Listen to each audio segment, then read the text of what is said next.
Saudaraku, di tengah dunia yang sedang berkabung sekarang ada begitu banyak pendapat yang kita dengar, juga dari para pengkhotbah. Saya ingin menyebutkan 4 pengkhotbah. Yang pertama Philip Mantosa, yang kedua Jacob Nahuai, yang ketiga Gilbert Lumoindong, dan yang keempat Niko Nyotor Harjo. Pertama, mari kita dengar apa yang disampaikan oleh Philip Mantosa berikut. Tapi kita juga warga negara sorga, jadi jangan ketakutan. Sebenarnya hari-hari ini loh, orang terlalu paranoid dengan yang namanya corona. Ada banyak penyakit lain lebih serius. Siapa bilang kita ini akan mati karena corona? Enggak lah. Memang kalau banyak orang gini kumpul rasanya lebih cenderung kena juga enggak. Sama dengan film-film kan, atau bukan film-film, kalau di dunia ini terjadi pengeboman di mana lalu semua orang takut ke sana nanti ada bom kedua kali. Biasanya kalau disisir tempat itu udah nggak ada bom lagi. Di tempat yang nggak terduga bisa kita kena. Di tempat yang sudah diduga kayak gini ada precaution, ada langkah-langkah preventif. Malah justru menurut saya enggak. Karena itu selama tidak ada larangan dari pemerintah, janganlah jauhkan dari ibadah. Jangan jauhkan diri dari ibadah. Kita perlu ke gereja. Memang hadirat Tuhan bisa di mana-mana, saya ngerti. Hadirat Tuhan nggak hanya di sini, di rumah juga bisa. Tapi gereja nggak bisa digantikan dengan saat teduh. Saat teduh nggak bisa menjadi pengganti. Anak saya itu sekolah Amerika, 1. Ya kan? Saya tiap hari itu dengan anak saya, mama papanya saya dan istri dengan anak saya itu, sehari itu minimal 2 kali itu kita itu FaceTime. Kadang-kadang itu FaceTime ya udah dinyalain gitu aja, sana juga nyala, kita melakukan aktivitas nggak selalu bicara. Tapi tetap nggak bisa menjadi pengganti kalau ketemu secara pribadi. Namanya gereja itu kita ketemu bukan cuma sama Tuhan, tapi kita ketemu saudara seiman. Rasanya itu kepingin deh peluk Anda. Peduli amat. Kalau masuk sini kan sudah urusan gereja. Sini berdiri. Berdiri. Saya mau peluk mau apa? God bless you. Sini. God bless you. Saya tidak punya virus corona, saya punya virus FKA. Kamu juga mau berdiri sekalian. Ya, God bless you. Gitu loh ya. Kalau mau kena itu gembalanya dulu yang kena. Jadi nggak usah ketakutan. Tetap datang ke gereja. Hey, yang live streaming.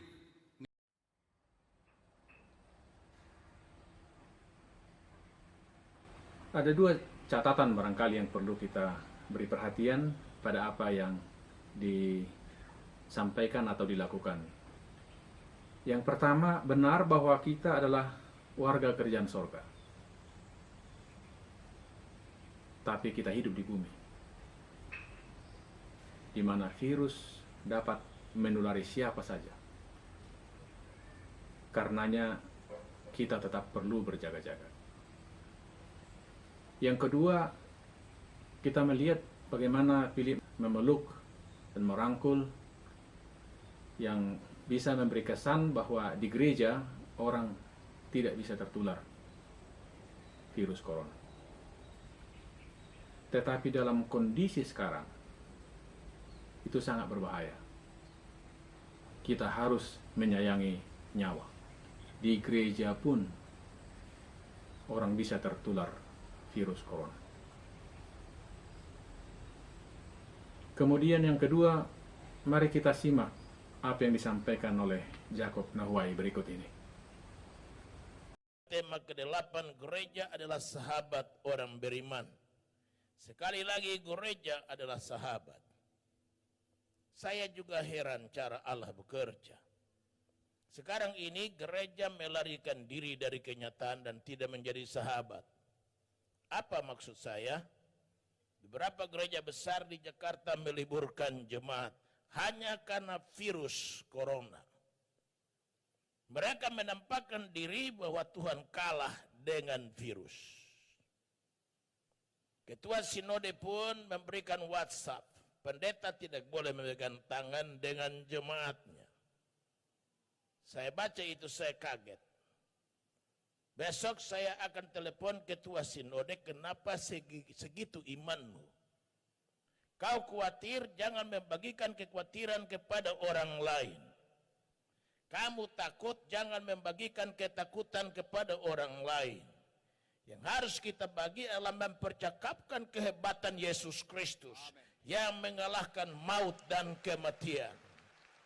Kita harus mempercakapkan bukan virus corona atau Mercedes. Tapi kita percakapkan bahwa ada satu yang bisa menjawab doa. Ada satu yang memagari dan membentengi umatnya, adalah Yesus Kristus yang tidak berubah kemarin, hari ini, dan sampai selama-lamanya. Sedikitnya ada 3 yang bisa kita beri perhatian pada apa yang disampaikan oleh Jacob Nahwai. Pertama, beliau mengatakan bahwa gereja melarikan diri dari kenyataan. Sebetulnya, gereja tidak melarikan diri dari kenyataan. Tetapi gereja memang harus berhikmat. Itu sebabnya ibadah untuk sementara dialihkan dari gereja ke rumah-rumah atau keluarga. Yang kedua, seolah-olah Tuhan kalah terhadap virus. Sebetulnya tidak juga. Kita percaya memang Allah lebih besar dari virus. Kita percaya virus ada dalam kuasa Tuhan. Ya, tidak ada keraguan kita. Tetapi kita sekali lagi perlu berhikmat. Jangan mencobai Tuhan. Yang ketiga, beliau keberatan pada kebijakan ketua sinodenya. Dan ini juga dilakukan oleh pimpinan-pimpinan gereja yang lain. Sebenarnya, para pimpinan gereja, ketua sinode beliau, sudah mengambil langkah yang sangat tepat supaya gereja ikut memutus mata rantai penyebaran virus corona ini. Jadi itu bukanlah pertanda kurangnya iman, itu bukan menyebarkan kekhawatiran, itu bukan menyebarkan ketakutan, tetapi buah dari iman dan kasih kepada sesama manusia. Yang berikut, yang ketiga, mari kita dengarkan apa yang disampaikan oleh Gilbert Lumoendo. Berikut ini. Biarkan yang beribadah tetap menaikkan doa bersama untuk mematahkan segala serangan-serangan epidemi dari atau pandemi dari virus corona ini. Dan saudara yang kasih dalam Tuhan yang di rumah juga menjalankan ibadahnya, tetap berdoa bersama. Masing-masing kita saling menguatkan, saling menghargai, dan saling bergandengan tangan untuk tujuan yang sama. Tujuan menghadirkan kuasa Tuhan di tengah-tengah bangsa kita untuk menghalaukan segala serangan-serangan penyakit sampar ini atau penyakit COVID-19 atau yang biasa dikenal sebagai virus corona. Kita perhatikan bahwa Gilbert Lumoendo tetap menyarankan supaya ibadah di gereja itu dilakukan, walaupun beliau tidak keberatan kalau ada yang melakukan ibadah di rumah, tidak di gereja. Tetapi bukankah dengan ibadah di gereja ini, seperti tadi kita lihat, bisa menyebarkan virus corona ini? Yang keempat, Pendeta Niko Nyotora Harjo. Mari kita dengarkan apa yang Pendeta Niko sampaikan berikut ini. Tapi sekarang Tuhan Yesus menyuruh saya untuk melakukan seperti apa yang telah dilakukan oleh Tuhan Yesus. Yaitu dengan menghardik badai itu dan berkata, "Diam, tenanglah." Karena itu sekarang saya memerintahkan kepada COVID-19 dan kepada krisis ekonomi dengan berkata, "Diam, tenanglah." Kita sekarang memasuki peperangan rohani yang dahsyat. Mari, saya mengajak saudara untuk berdoa seperti itu. Kita memerintahkan kepada COVID-19 dan kepada krisis ekonomi dengan berkata, "Diam, tenanglah." Dalam melakukan peperangan rohani ini, saudara harus banyak berbahasa roh. Bagi saya ada dua hal yang penting kita perhatikan. Yang pertama, Pendeta Neko mengatakan, Yesus menyuruh saya melakukan seperti yang dilakukan Yesus. Kemudian beliau berkata, aku memerintahkan kepada COVID-19, diam, tenanglah. Tapi apa yang terjadi? Situasi belum tenang. Situasi masih terus mencekam. Kemudian yang kedua, beliau menganjurkan supaya banyak berbahasa roh.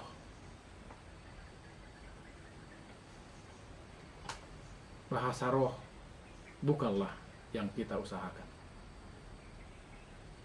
Dan itu bukan keharusan. Berbahasa roh harus ada yang menerjemahkan, harus ada yang memahami. Lebih bagus kita menggunakan bahasa manusia yang meneguhkan iman kita dan juga menolong kita untuk bisa berbuat yang terbaik. Oleh karena itu saya bisa memahami mengapa Stephen Tong bereaksi agak keras terhadap pernyataan Pak Neko. Mari kita simak apa yang dikatakan oleh Pendeta Stephen Tong berikut ini. Saya dengar pendeta yang besar di Indonesia yang berani mengatakan dia akan menghentikan coronavirus seperti Yesus menghentikan angin, tofan, dan ombak yang besar itu. Ini semua penghujatan, semua peniruan, pengkopian dari anak Allah yang tidak boleh dan tidak ada kopinya. Orang Indonesia yang begitu polos, begitu bodoh, begitu gabanti, tipu. Sekarang bangunlah, sadarlah mulai hari ini. Jangan lagi mau ditipu oleh pendeta-pendeta yang palsu. Yang dari dahulu melalui keuangan menjadi perampok, sekali melalui nubuat menjadi pengkopi Yesus yang palsu. Saudara-saudara, jika apa yang mereka katakan tidak terjadi, mereka harus mati. Sekarang saya tanya, pendeta-pendeta yang berani mengkopi, memalsukan Yesus, maukah berani kerjakan dua hal? Pertama, bikin kebaktian kesembuhan secara besar, pakai Istora atau pakai Gelora Bung Karno, bilang semua yang sakit virus corona datang sini, saya dalam nama Yesus menyembuhkan engkau. Kenapa engkau tak berani kerjakan itu? Hei, pendeta-pendeta di seluruh Indonesia, dengar kalimat pendeta Stephen Tong ini. Kalau engkau mempunyai kuasa Tuhan, kerjakan itu. Bikin kebaktian kesembuhan ilahi, suruh semua yang beriman datang. Yang coronavirus telah menjalar di dalam tubuh mereka, sembuhkan mereka. Saya akan melihat apakah kuasa Tuhan ada pada kamu. Pergi ke Amerika, hentikan satu hari 100.000 orang mati. Oleh karena itu, saudaraku, di tengah-tengah situasi yang seperti ini, marilah kita menghidupi 3B. B yang pertama adalah beriman. B yang kedua adalah berhikmat. B yang ketiga adalah berusaha. Dan 3B ini bisa kita kembangkan dalam sedikitnya 5 hal. Pertama, kita ikut berkabung, berduka atas banyaknya korban jatuh karena virus corona ini. Yang kedua, kita dengan sungguh-sungguh memohon ampun kepada Tuhan atas kelalaian kita mungkin selama ini, atas ketidakpedulian kita selama ini, sehingga penderitaan menimpa kita dan dunia ini. Yang ketiga, kita topang dalam doa mereka-mereka yang mempertaruhkan nyawanya untuk membantu para korban. Kita doakan para dokter, para medis, relawan, dan semua yang terlibat untuk menolong para korban. Yang keempat, kita harus benar-benar menjaga diri dan peduli pada sesama. Langkah-langkah untuk ini sudah banyak tersedia untuk kita ikuti. Yang kelima, kalau kita harus menanggung derita, meski kita sudah berdoa sungguh-sungguh, berusaha semaksimal mungkin, itu adalah salib yang harus kita pikul.